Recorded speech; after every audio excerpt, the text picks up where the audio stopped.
Okay, so we're gonna get started with chapter two here really quickly, everyone. Um, have y'all had a chance to look through chapter two, or kind of have an idea in terms of what it is, or not really?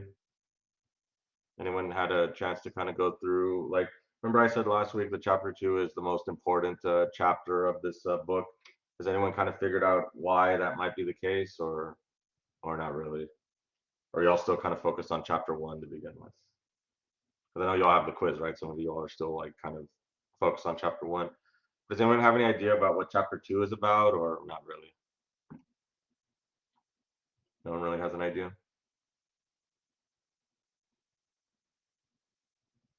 Like looking through the title of the chapter, the title says the founding of the Constitution. Does anyone have an idea what this chapter could be about here, really quickly? Like obviously, of course, the Constitution, right? But why do y'all think that there's a whole chapter that's devoted to the Constitution? Why do you think that is? That we have this entire chapter here that's devoted to it?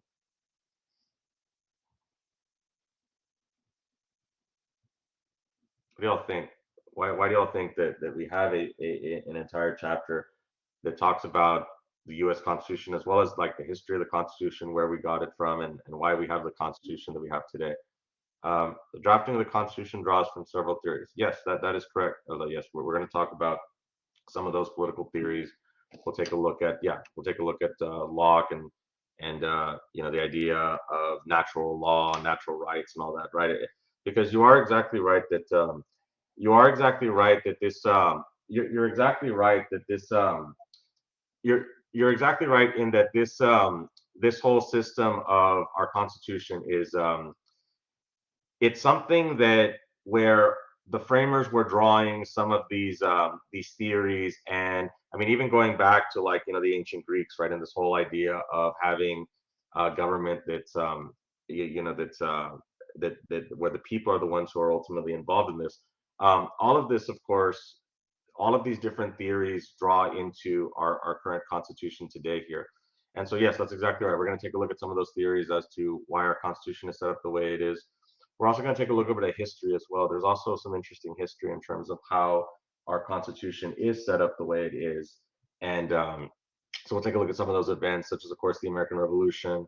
We're also going to take a look at the Articles of Confederation and America's first attempt at a working constitution, but we'll see how it didn't really last too long. So yes, there is going to be a lot of political theory here in this chapter.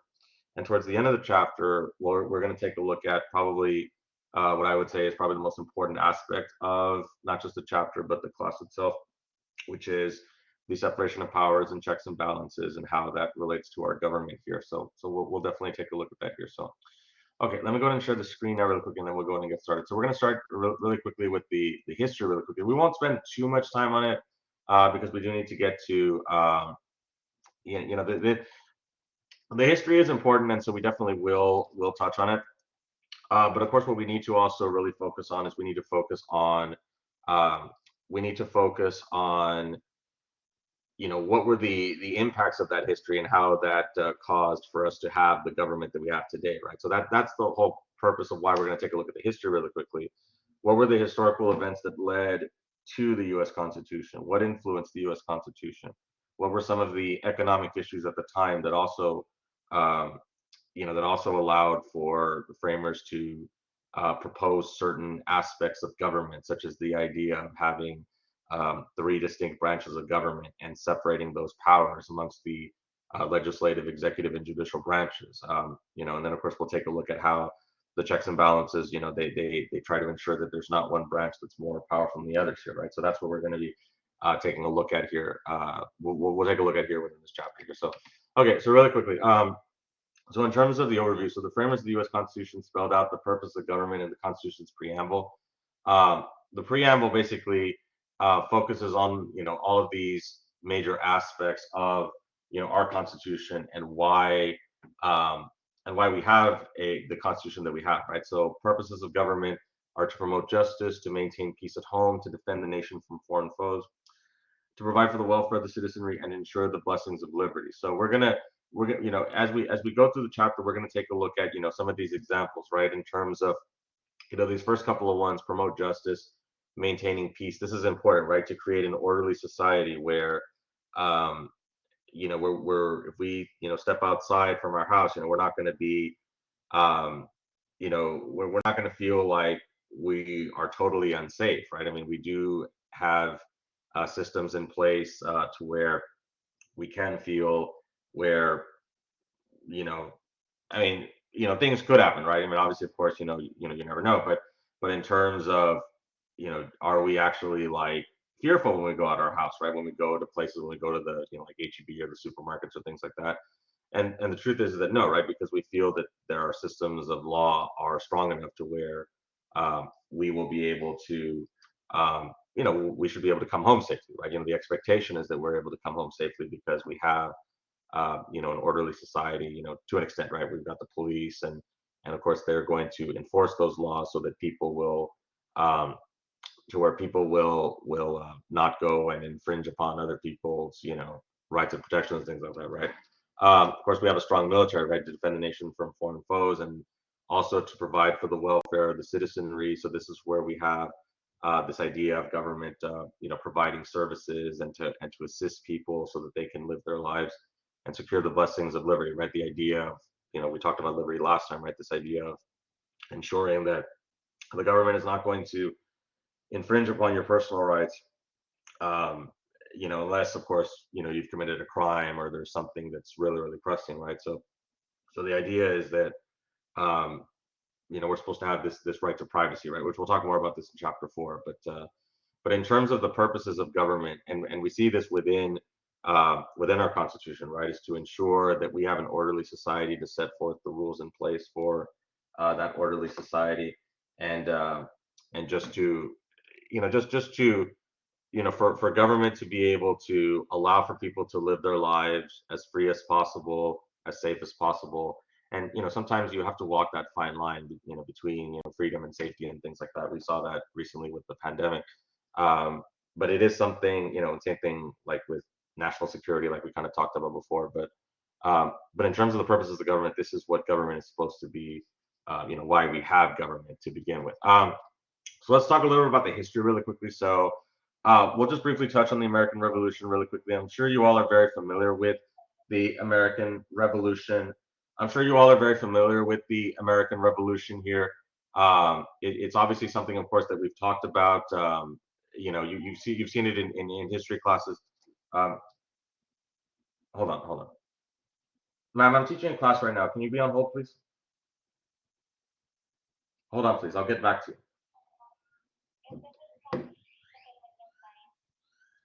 No, ma'am, you put me on hold, so I'm gonna put you on hold now, please. I'm teaching a class. I'll be right back.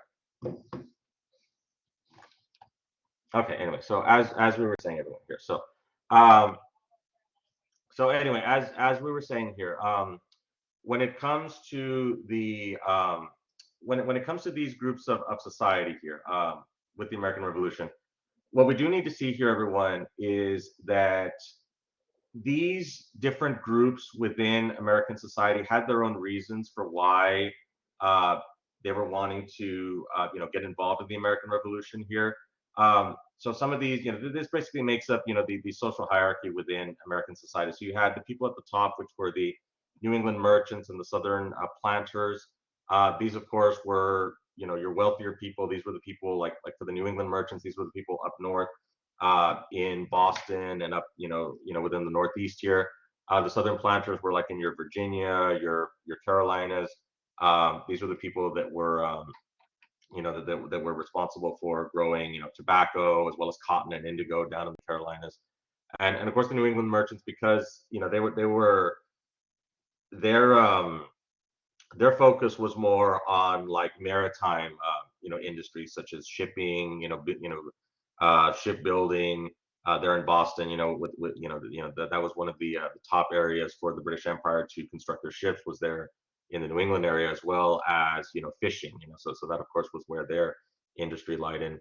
The Royalists, these were kind of like the official like government workers, the holders of royal lands, offices, and patents. And then you had the middling stratum. This is more like your middle class, the shopkeepers, artisan laborers. So these were kind of like your blacksmiths, like your your people that engaged in like manual trades, and then you have the small farmers who the southern planters had these huge farms, but the small farmers, these were the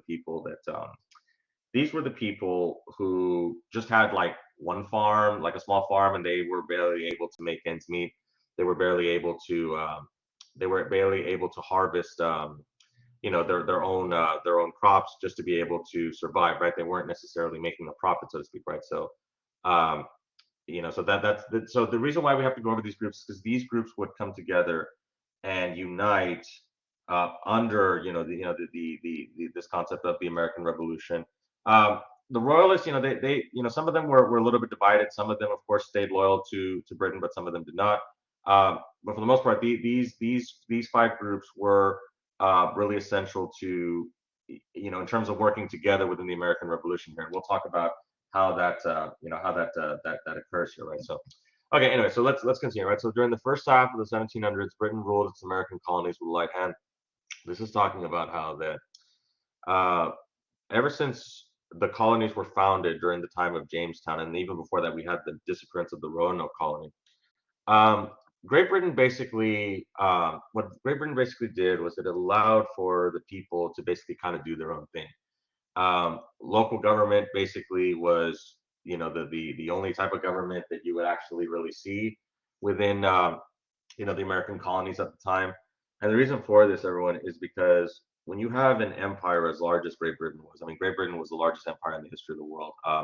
I don't know if you all remember the phrase "the sun never sets on the British Empire." That's telling because of just how expansive and how it was just all over the world, right? It was just that huge. So, in order to adequately govern and administer an empire that big, you can't have the King of England making every single decision. I mean, oh my goodness, they would just go insane doing that, right? So you have to hand off, you have to delegate local affairs and local decisions, to the local governments for them to kind of do their own thing, so to speak, right? I mean, we see that even to this day, right? Like where, school districts will make their own policies,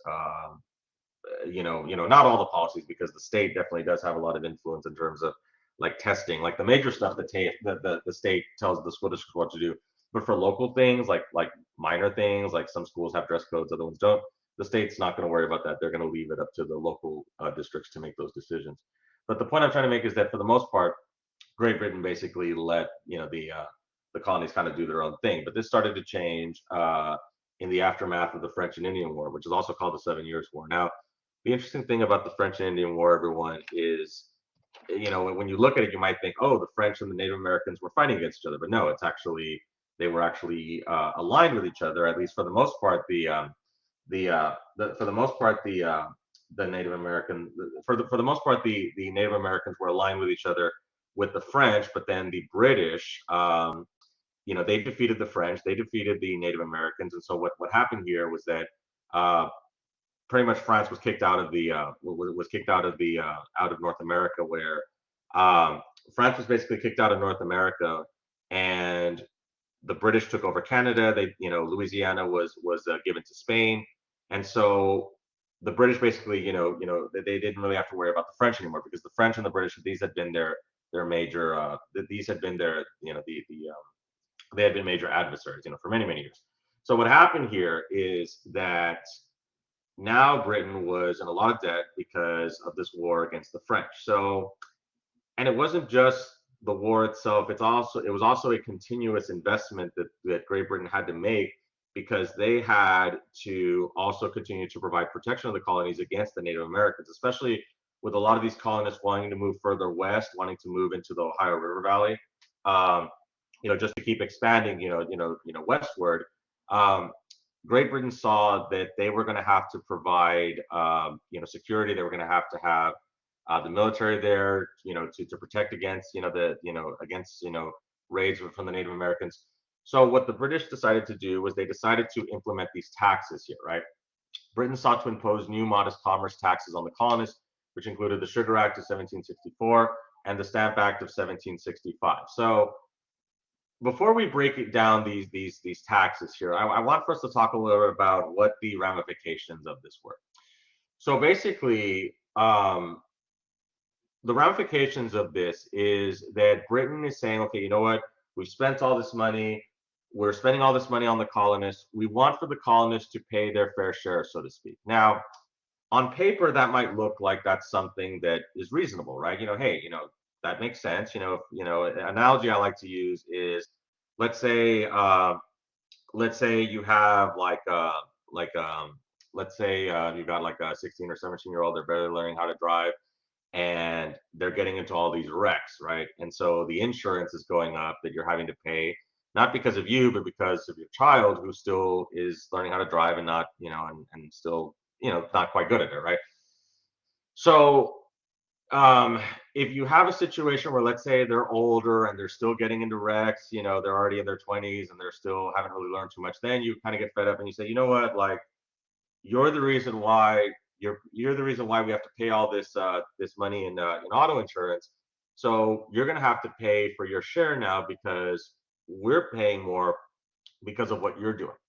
So that's an analogy that I like to use when it comes to how the British decided to use this this situation here, right?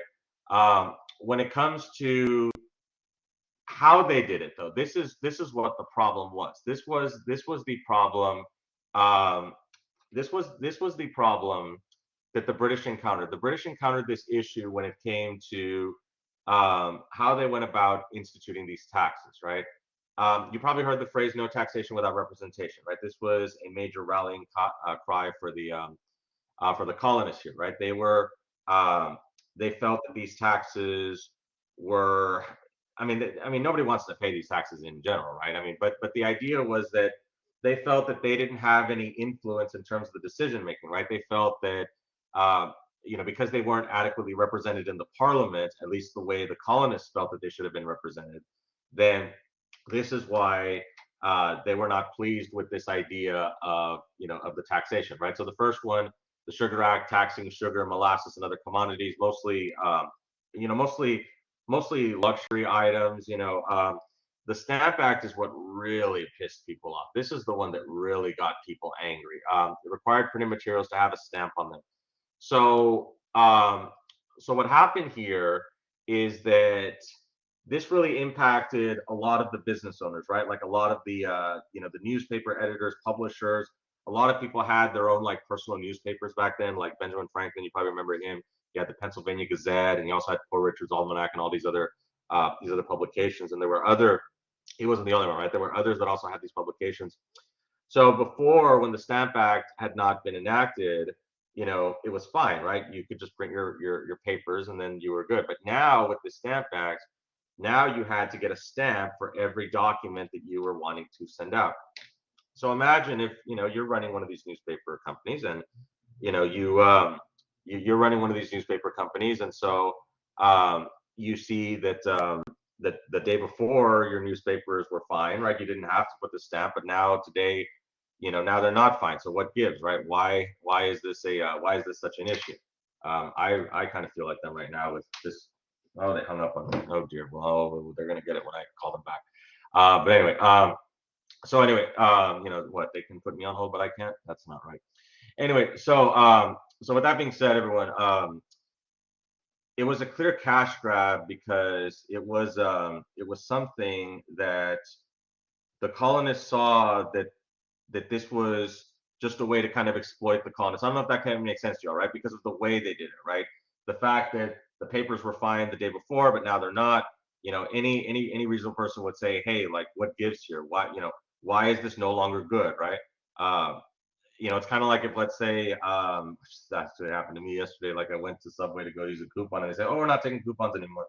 So I kind of feel like these people as well. Like what? Like it was fine the day before, So it can be kind of upsetting, to kind of have like a policy change or a law being passed. So again, so they really tried to get these repealed, which they did.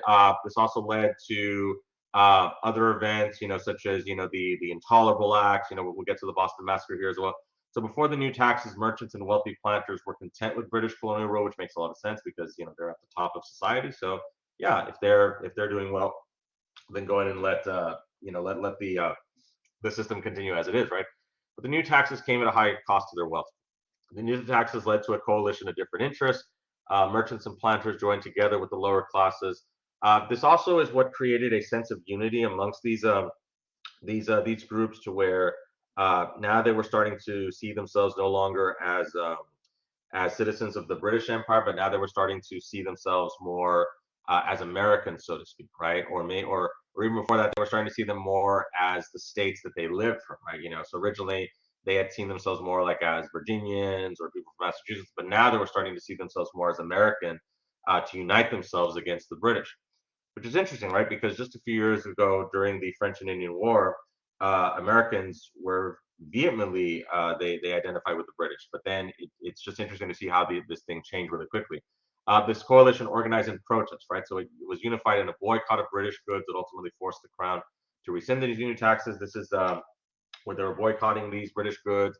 Was the time where clothing and items were being crafted, domestically there at home. It was a way to kind of get away from the indulgence of like the indulgence of the to get away from the indulgence of the high society life that the British were basically trying to live here, right? So it was a way to kind of distance themselves from the British aristocracy in the way that the way that they handled everything. So disagreements between the British and the colonists over taxation continued. So again, this is where we had the passage of the Tea Act, right? This granted the East India Trade Company a monopoly on imported tea. This is also important to remember, everyone, because the East India Trade Company. It's interesting how Britain was engaging in in uh, these negotiations and these relationships with these private companies. So the East India Trade Company was basically, um, pretty much the most powerful, company there in Great Britain at the time. So powerful that they actually were the de facto government in India. So kind of think about that. You actually had a private company that was basically in charge in India in terms of British India, right? So that's kind of interesting, right? If you think about it, right? Like having like that's like if like Amazon like was like I guess you could kind of say they kind of control things, but in terms of like actually like controlling like government decisions and actually putting forth policy directly, that's what the East India Trade Company was doing. So they had a monopoly on this tea, and what was going on was that they were importing all of this cheap Chinese tea, and they were dumping it into the into the markets here. And the Americans also were not happy with this because this meant that they had to buy only from them, right? They couldn't buy tea from anybody else. They had to buy from these British companies, right? This also, if you all remember from history, the idea of mercantilism, right? This idea that you can only buy domestically from your own domestic country, and you couldn't buy from foreign countries. So again, this went against what the Americans felt was their right to have this freedom to be able to engage in free trade with whoever they wanted to, right? So this monopoly led to the famous Boston Tea Party, right? The colonists led by Samuel Adams were founded in protest, disguised as Mohawk Indians. They boarded 3 British ships and they threw an entire cargo of tea into the Boston Harbor. Which unfortunately this led to the Intolerable Acts, in which the Boston Harbor was closed down, and the Boston Harbor would not be opened up until they paid for the damages of the tea, right, which was in the millions of dollars if we look at it from today's numbers, right. And so this led to more. This obviously, of course, led to more instability. Of course, we had the Boston Massacre, and this obviously, of course, ultimately led to the Declaration of Independence that we'll get to right now, right, and the American Revolution, right. So in 1776, the Second Continental Congress appointed a committee to draft a statement of independence. So some of these names, of course, are very familiar to you all: Thomas Jefferson, Benjamin Franklin, Roger Sherman, John Adams, and Robert Livingston. These are the elites of the elite when it came to the leading members of American society at the time, right? Pretty much all these people were pretty wealthy. A lot of them had gone to college, and these were, this was the top people within American society, right? And so, as you can see, they also, come from a variety of different states. They were the leading, leading people within these states here, right? So again, I'm sorry that I'm kind of a little bit under the weather here, but Okay, let's talk a little bit about the Declaration of Independence really quickly. So, like you all were mentioning, right? You all mentioned John Locke earlier, right? The Declaration of Independence, which we're going to kind of look at it right now really quickly. This was, of course, a philosophical document. It heavily influenced by the views of John Locke, and it states that certain rights are inalienable, right? Life, liberty, and the pursuit of happiness. And this is what everyone usually thinks of when they think of the Declaration of Independence, right? Uh, we hold these truths to be self-evident that all men are created equal. This is always what people usually think of when they think of, the Declaration of Independence penned by Thomas Jefferson. And of course, Thomas Jefferson, of course, was heavily influenced by John Locke because the idea of life and liberty was coined by John Locke, right? He believed in life, liberty, and the right to property. Uh, Jefferson changed the right to property to pursuit of happiness, and the reason for this is because uh, we can define happiness for ourselves, right? We mentioned this in the last chapter, right? So, um, I don't know if I've ever met someone who wouldn't be happy owning property, but I guess there might be some people, right? Because if they have to pay like a lot of property taxes and maintenance, so yeah, I guess there are a few people, right, that maybe they wouldn't like to have a lot of land or property. So the idea is not necessarily that owning land is going to make you happy, but you're going to define for yourself in terms of what your happiness is. If you want to just travel across the world and things like that, then that's what defines happiness for you, right? If, maybe you just want just a little place to stay, right? Just something that's quaint. You get to decide what happiness is for you. Um, so this is mostly what we tend to see when it comes to the Declaration of Independence. But what kind of gets a little bit forgotten here, everyone, is that it's also a political document. It focuses on the grievances, goals, and principles to unite various groups, and was an attempt to forge national unity. So let's take a look at the Declaration of Independence really quickly. Let's go ahead and take a look at it here. Um, so this, of course, is a transcription here. I have it in the resources here. So again, as I mentioned to you all before, so this first part is what people tend to think of, right? When we think of the Declaration of Independence, right? When we look at the laws of nature and the laws of God, so to speak, right? That this goes to this idea of certain inalienable rights, right? That a government cannot take away the rights we have as human beings, right? That we have these inalienable rights. We have the right to life. We have the right to live. We have the right to also, be free from government interference, right? This idea of liberty, right? And the pursuit of happiness, like we were talking about, right? So we have these rights that are endowed by our Creator, right? As it's mentioned here within the Declaration of Independence, right? That these are what I want y'all to remember from this is that these are rights that, again, that governments can't take away from you. Um, Governments have to respect these rights. There's no government that can do this, right? I mean, yes, of course, obviously there's examples in terms of what we've seen throughout human history, but the idea is that if a government does try to take these away from you, then people should have the right, to protest, right? And we'll talk about this also later on when we go through the Constitution, how a lot of the provisions within the Constitution are based on some of these events that happened throughout the American Revolution, like having a Third Amendment, which talks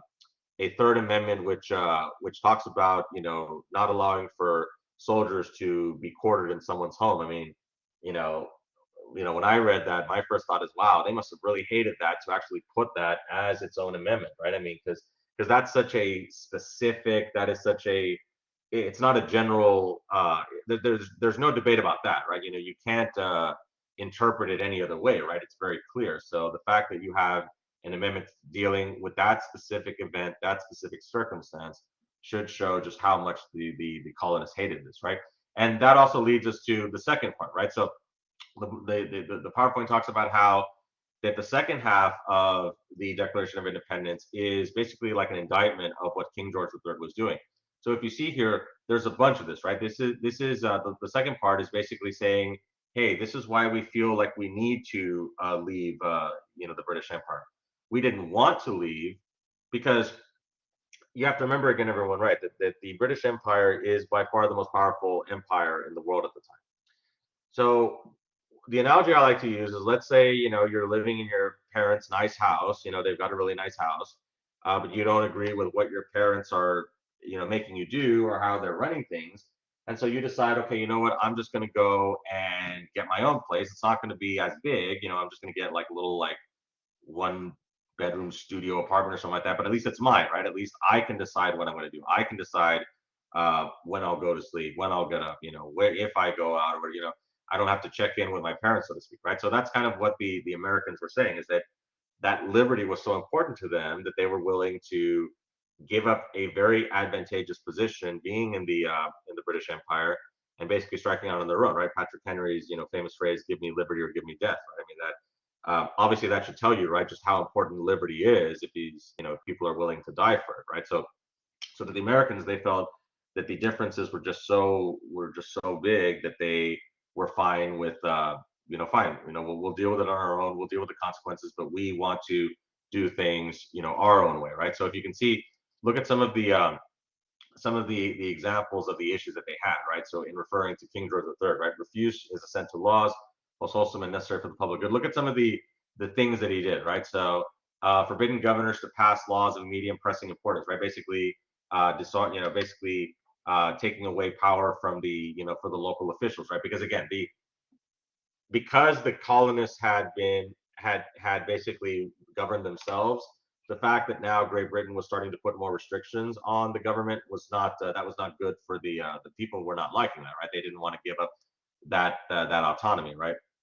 um, Call together legislative bodies at places unusual, uncomfortable, and distant. This is basically saying, basically trying to mess with the system, so to speak, like calling secret meetings, or meetings, that are happening during non-conventional times to try to subvert the system, right? Things like that.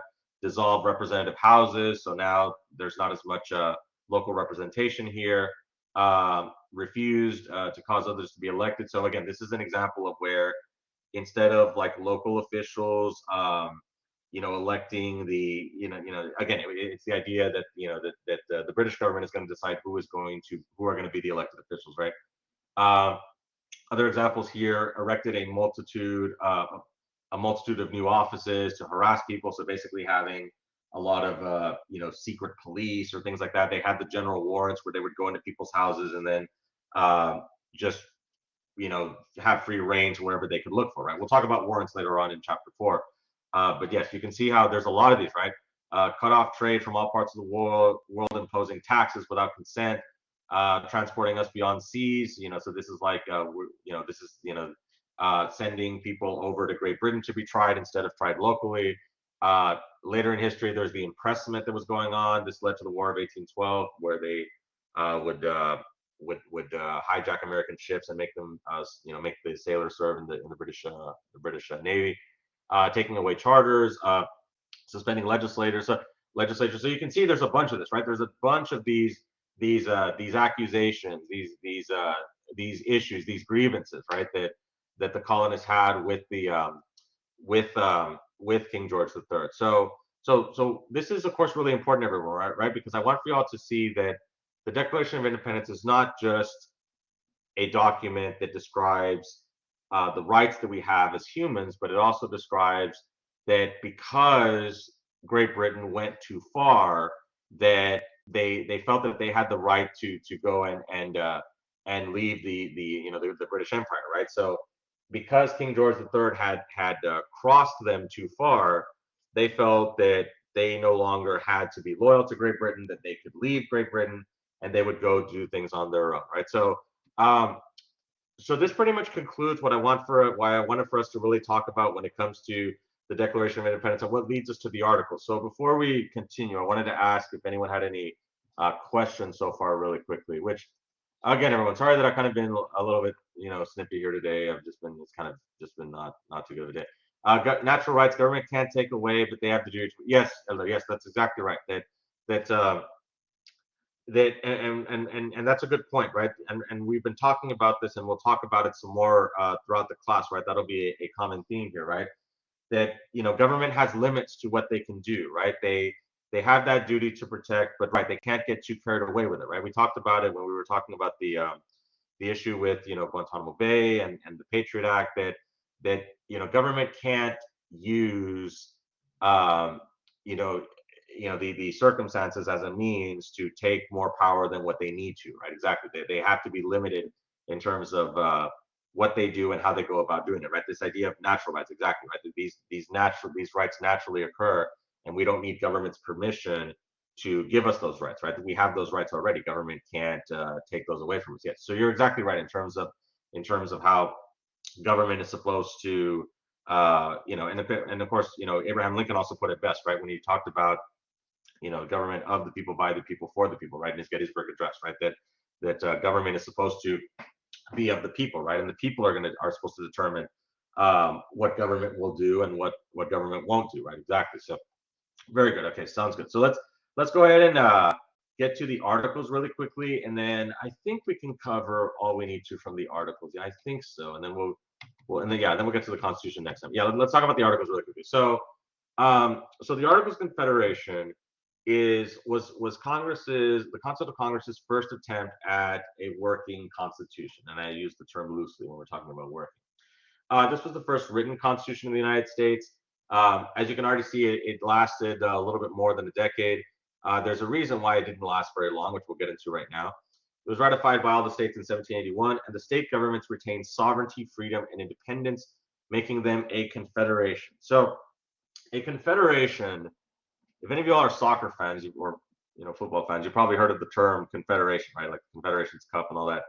These, of course, are these of course are the organizations that the countries they compete in, right? So like here in North America and Central America we have the CONCACAF, right? So that's called a confederation because a confederation is a loosely aligned it's a loosely aligned group, right? They're very loosely affiliated. They're not they're just very faintly affiliated, right? And so this is what the type of country that we had under the Articles of Confederation, where don't think of the United States as like a united group of states, so to speak, right? They weren't really all that united at the time, right? They were more like 13 separate countries, right? Where they were kind of doing their own thing. And again, and the reason why they did this was because, again, you have to remember that they just fought this war against a strong centralized government, right? So the last thing they wanted to do was to replicate that government, right? It's like, again, you move out of your parents' house, you'd be like, I'm not going to do what my parents did. I'm going to do things differently, right? So I'm going to do exactly, the opposite in terms of what my parents were doing, and then eventually you start doing what they do. But at first, right, you're kind of like, okay, I want this freedom. I want to do whatever I want. So we're going to get as far away from what we just left as possible, right? So it makes sense as to why the colonists, now of course, American citizens, why they decided to not have a strong central government and have the states basically take the lead on government, right? So characteristics of the Articles of Confederation, again, a weak central government. There was no president, only a legislature with limited powers, and it wasn't a bicameral legislature. It was only one chamber, right? It was only one chamber, and it was also very impractical, right? Because each state had one vote regardless of population, and all 13 states had to agree to make amendments. So in order to amend the articles, you had to get a unanimous vote from all the 13 states. If the Congress was to pass laws, they would need 2/3 of the states to vote. So you needed a supermajority to pass anything, and you needed a unanimous vote to make amendments, right? So you can see how it's not a surprise that you didn't have any amendments made to the articles, right? Because it just was unable to do so. They also lacked a national army, as armed forces consisted of state militia. So again, the idea was, again, not to have a strong central government. So instead, national defense would fall on the states, where if, let's say, they had to fight against Spain or something like that, what they would do is they would unite all of the 13 state militias into this one giant militia, and then they would go and do what they needed to do, and then they would disperse after the threat was over, right? So it required for the army to have that extra step, right? That it's not the national government that's in charge of it; it's all the states. They all have to come together to unite the state militias together, right? So again, it required that extra step. And any laws passed by the national government can only be carried out by state governments, right? So as you can see, national government really not much of anything, right? Doesn't have too much power, hardly any power at all. The states are the ones who are basically doing everything, right? Now, as you're going to see here, this does become a major problem. Now, what I want to now before we continue here, I wanted to ask you all really quickly. Let's kind of talk about that really quickly. So with this setup here really quickly, where the states are basically kind of doing everything, does anyone already have an idea as to why this is a problem? Like why this would be a problem? Like why would it be a problem for the states to basically handle everything and not really have a national government? Does anyone see any issues with this, or do I have any anti-federalists here who feel like no, no problem here? Like yeah, let the states basically run everything. Does anyone see an issue with this as to if the national government really doesn't have any power, but the states are the ones who are basically running everything? Does anyone see any issues with this? Why is it the Articles of Confederation are no longer active? They only lasted 12 years. Does anyone have any idea why? Well, if states run everything, they would compete for power and land. Well, yeah, that the states would end up having engaging in competition with each other, right? Because yes, that is very true, right? We're going to see here right now that trade between the states was pretty much a nightmare because there was no standard that the states would follow, right? Because if let's say you're engaging in trade, let's say you're in Virginia, but you want to engage in trade with someone from New York, well, which state law do you follow? Do you follow New York law or do you follow Virginia law? Because both sides, could say, yeah, well, we're going to do this contract under New York law. No, I want to do this contract under Virginia law. So you can see, right, exactly, that this becomes a major problem if you don't have a national government that handles interstate disagreements or interstate relations, right? Um, so when it came to foreign affairs, under the Articles, they were unable to enforce treaties, right? So in fact, Great Britain caught on this, and they said, when they were engaging in negotiations, they said, no, we're not going to negotiate with the national government. We're going to negotiate with each individual state, because if you all are confederation, then we're not going to recognize the national government, and we're just going to engage in negotiations with states individually. Economic matters, currency inflation hurt businesses, and land redistribution policies angered property owners, right? Because some of these states were engaging in, like Rhode Island was engaging in, the state legislature was going to pass laws where they were going to basically seize property and then hand it out. Again, this is redistribution of land, right? So they were basically going to seize private property. So a lot of, so because of, most of the framers were wealthy, pretty much all of them were, they felt that that was an affront to their own personal wealth and their own personal standing within society. So they said that no, we can't have this. So they decided that, okay, you know what, we're going to have to do something with the Articles, right? So opponents of the Articles met in Annapolis, Maryland in 1786. And delegates from 5 states attended the Annapolis Convention. They agreed to meet 1 year later in Philadelphia, right? So not too many of the delegates met in Annapolis, but they said, okay, you know what, we'll come back again, and we'll pick this up again next year. Now, then of course we get to Shays' Rebellion really quickly. And so we're almost done here for today. We'll stop here at around. We'll stop here after we cover Shays' Rebellion, as well as, and then we'll get to the uh, the actual results of the Constitutional Convention here. So Shays' Rebellion in 1787 magnified concerns about the Articles of Confederation. Now, the Shays' Rebellion doesn't really get too much attention in American history, as it should. It's kind of one of the more underrated events in American history, in my opinion. And the reason for this is because it doesn't get talked about too much, but Shays' Rebellion was basically the final nail in the coffin for the Articles of Confederation. And let me explain why this was. So Daniel Shays, a former Army captain, led a mob of farmers in a rebellion against the Massachusetts government. The goal of the rebellion was to prevent the foreclosures of land by keeping county courts from sitting until after the next election. So again, it's a little bit complicated. Let me kind of explain. Let me give you all the setup here. So what was happening in Western Massachusetts was you had all these. Remember, I mentioned about the small farmers and how they really weren't making a profit. They weren't able to really they weren't able to they weren't making a profit. They were barely making ends meet with whatever they were harvesting. So what ended up happening was that you had, severe drought and severe famine going on in Western Massachusetts, and so this pretty much wiped out the farmers' ability to, to harvest anything. So now they were going to have their farms foreclosed on because now they couldn't pay their mortgages, right? So the farmers were trying to, they were doing and let me explain this really quickly. So for some of y'all, and I've even gone through this myself, right? I mean, look, I'm calling about some issue with a payment. Um, we've had situations, right, where we've gotten behind on our debts, where we don't have the money. You know, if that happens to you, the first thing that you usually do is you call the people and you let them know, hey, I don't have money. Can we work something out, right? Can we come up with some sort of agreement, some sort of plan? Like, I'm trying my best, but times are tough. So let's see if we can come up with some sort of resolution, right? Which again, that's why I'm very pissed that they hung up on me. It's not right. They can put me on hold, but I can't. That's not right.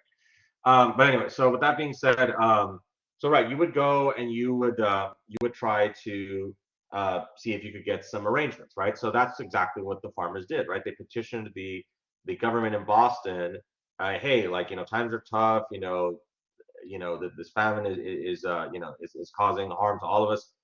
Can we have some help here, right? Can you give us some more time, But then the Massachusetts, the Boston government basically said, no, no, we're not, you can't pay, so we're going to take your farms.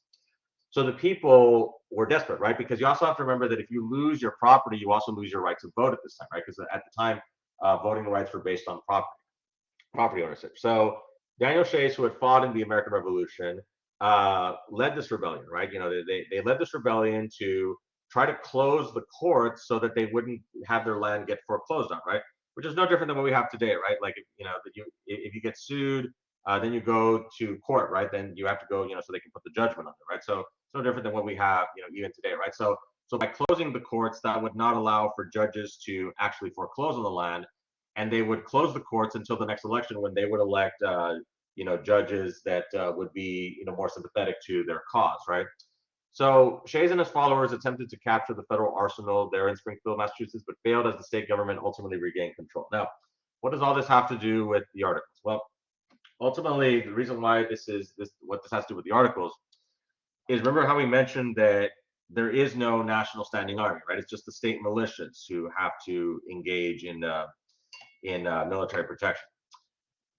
So the idea is that if excuse me, if our country had such a hard time putting down this local insurrection, then what's going to happen if we have to fight against the British again, which would happen again in the War of 1812, right? Or the Spanish, the French also retook Louisiana at around this time, right? So now the French are also back in the region, right? So and then of course this was, originally France was an ally of the Americans, but then uh, relations would sour, and then we had the XYZ affair and all that stuff. So there was there, so France was starting to become, get on our bad terms again. So the idea was that, again, going back to my point here, right, that if the United States couldn't defend itself against one of these local issues, imagine how they would have to deal. Because again, the United States is not the country that it is today, right? The most powerful superpower, right? With by far the most powerful military.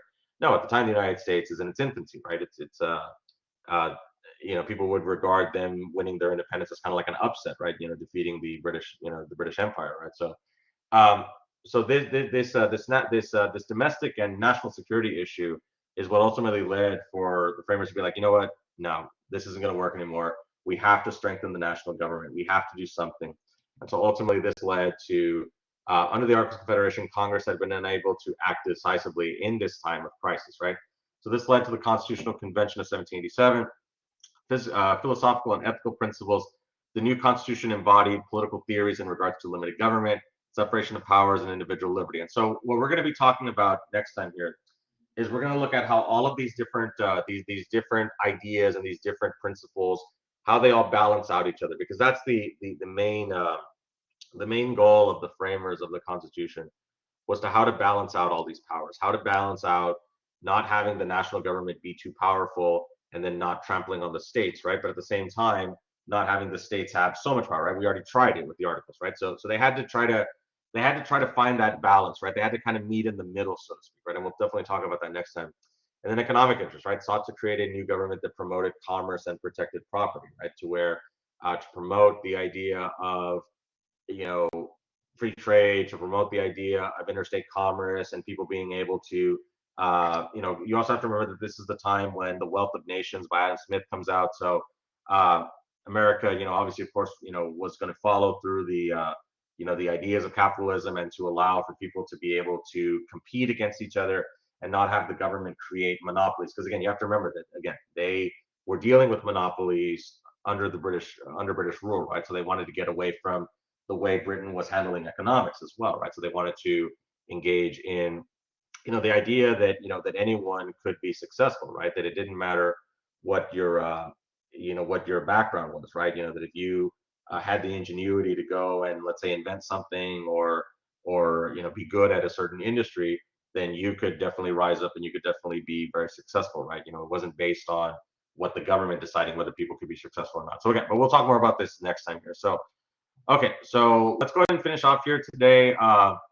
We'll get to the Constitutional Convention next time here. So let's go ahead and finish here today. But does anyone have any? Is it couldn't Okay, yeah, and we would definitely will get into the three-fifths compromise next time in terms of how that works. Yeah, we definitely will get into that.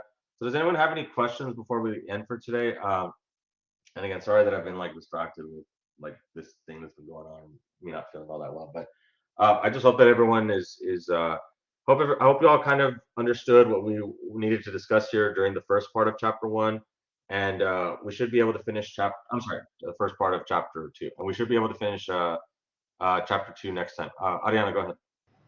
Mr. Gonzalez, I was going to ask you, when you're doing the PowerPoints, is there a way that we can download or print?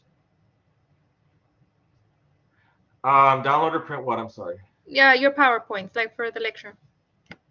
Yes, you can download them. Yes, they are. You can. You can. They're Are they in the located in the. resources? Yes, if you go to the module, they're located there. Do you see them or no?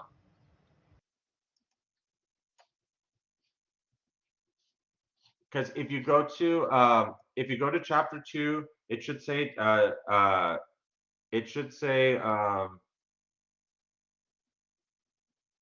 wait, it is there, right? It should yeah, it says chapter two PowerPoint, the founding of the Constitution. Are you able to see it? Yes.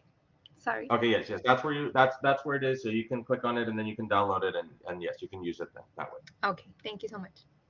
Okay, you're welcome. Okay, sounds good. Okay. Okay. So any other questions or comments or anything that you all have would like to talk to me about? Anything else? Now I need to call these people back and anyway, but I'll take care of that. But okay, everyone. Well, I guess we can go to an end for today then. So thank you all so much. You all take care, and we'll see you all on Wednesday, everyone. It'll be a lot colder, so please bundle up and enjoy the last little bit of warm weather we have. It's not gonna get warm again till the weekend. That's probably why I think I got sick was because of the weather changing. Okay, everybody. You all take care, be safe, and we'll see you all on Wednesday. Thank you all. Thank you. Be safe.